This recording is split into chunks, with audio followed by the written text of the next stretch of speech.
and he will be demonstrating from this stance, is a passive position. He does not assume a fighting stance. This will invite the attack, and the attacker feels free to come in to give the stab. The first stage is an advance. Michael will be advancing forward, but in a diagonal angle. This assumes a right-handed attacker.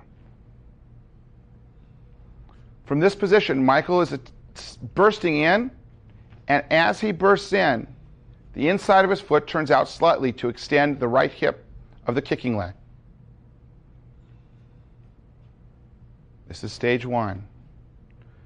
Stage two involves making the actual kick.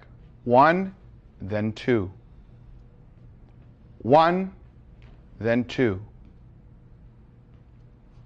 1, then 2.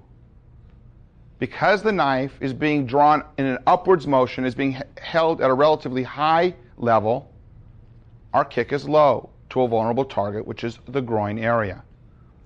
Notice the kicking foot is held at a 45-degree angle to push the hips of the attacker back.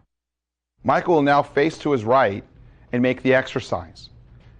Notice the stages, a step and a kick. Michael's hands come up, but stay close to him so as not to be cut. It's important to note that Michael's upper body leans backwards.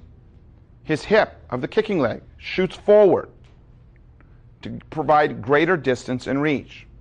The leaning accomplishes this reach, but also helps to keep the vulnerable parts of his body further away from the blade, namely his torso.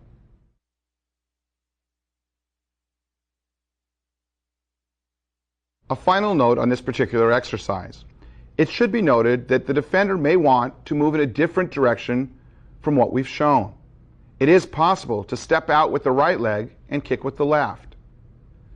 The reason for this could be tactical reasons, positioning, or it could be the disbursement of weight at the time the attack is brought to the defender.